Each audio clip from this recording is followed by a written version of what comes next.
Yeah. Talking about giving presentations, going to do public speaking, what are some ways to build up energy and positivity before going out and speaking? Have you got a little priming process that you go through, or Tony Robbins jumping up and down? What's that look like? I don't jump up and down. I try to change my chemical cocktail. So internally, I know that my emotions are contagious. We like certain speakers because they bring confidence to the stage, and we love to be around winners. We love winners. We want to catch their winning attitude. So I know that before I hit a stage, before I lead a meeting, I want to have my winning cocktail going. I want to have a lot of testosterone. This is for both men and women. I want to have as much dopamine as possible because dopamine also serves me. So just I'm going down to the bare basics here. Testosterone does a lot of things in our body, but for performance purposes, for presentations, it makes me think more clearly. It makes me more eloquent. It makes me have less dry mouth. It makes me have more stamina. Dopamine, it's the chemical of pleasure. It makes us feel good. But the reason I like dopamine is actually because it gives us motivation. They found that if they can gift dopamine in an interaction, people are more likely to open up, more likely to answer questions, more likely to work hard. So I'm trying to stimulate that for myself. Dopamine, testosterone. If I'm anxious, like if I'm very nervous, maybe a little bit of serotonin to try to calm myself down. Okay, so what are the things that immediately trigger those very quickly in my pre-success routine? The first one is music. So there are certain songs, especially for me, everyone has their own.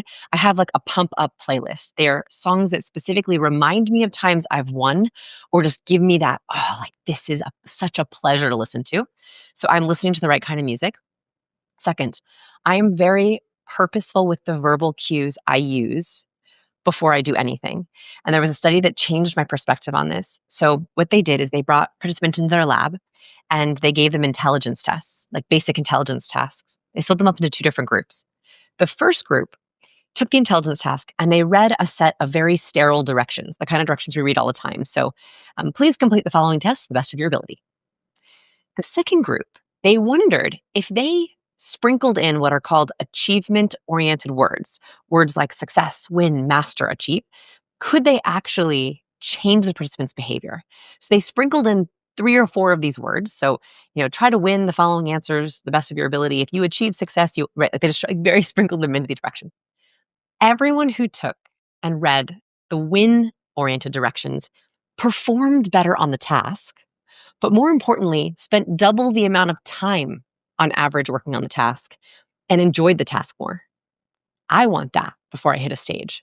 I want to actually enjoy my time on stage so that I have a lot of energy. I want to work at it and I get the gift of feeling like a winner. Once our body feels like a winner, our brain acts like it. So I'm trying to do all those things. So I'm using a lot of win words. Like I literally like have a win routine or a pump up routine. I listen to that playlist. I also try to laugh. Like even before our interview, I watch my favorite comedian to just like get me laughing, get me open. Laughing opens up your body, it opens up your face, it makes you breathe more, it lowers my vocal register, which for women is especially important, but for both men and women, that's like magic when you're presenting. Okay, so when it comes to the verbal cues, you said that you're being purposeful with the ones that you're using. Mhm. What's that mean? That you're talking to people backstage Yeah. and you're just making sure that you're sprinkling positivity? Yes. So, yes, I actually think that Chit-Chat backstage is really important. I was just talking about this with another speaker, and he said to me, "Oh, I'm really in my head before, and I don't want to talk to anyone." I said, "Actually, like I try to make really positive small talk with everyone, and if someone says like, 'Oh, were you nervous?' No, I'm excited." I literally will try to reframe any butterflies that I feel, any like tremors that I have is this is excitement. This is not nervousness. Nervousness and excitement feel very similar in the body, right? They do very similar things. So I am telling my brain, I'm excited. You're excited. I'm excited. I'm excited to share. I'm excited to teach. When I'm talking backstage, I'll be like, what are you most excited about? What speaker did you like the best? What do you think is people's biggest goal today? I'm using words like goal, win, achieve, success, excited. A really great study. I love a study, if you'll forgive me, but I think this is just so good. This was by Alison Woodbrooks at Harvard. She made students, poor students, sing Don't Stop Believing into a karaoke machine that rated them for accuracy, like accuracy of singing. These students had no singing background. One group, they just sung, control group. The second group, she had them say out loud, no matter how they felt, I'm nervous, then sing.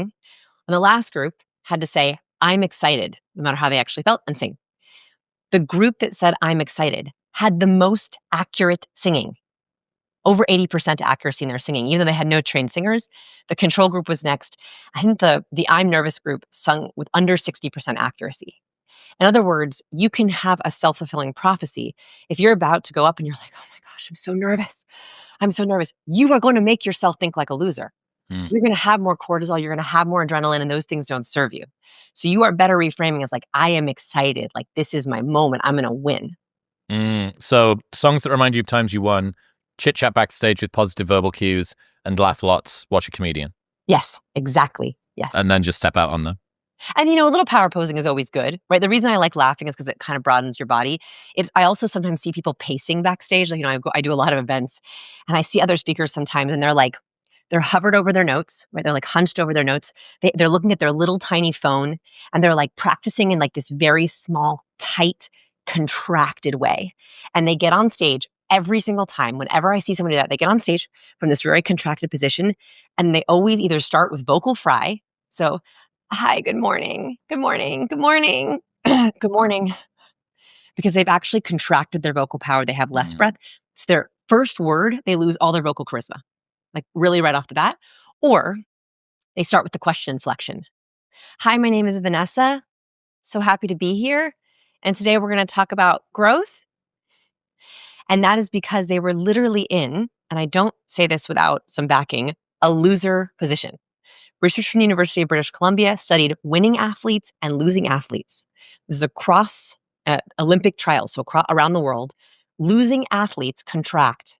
When they lose a race, they tilt their head down, they roll their shoulders in, they take up as little space as possible. That restricts their oxygen, that lowers their testosterone.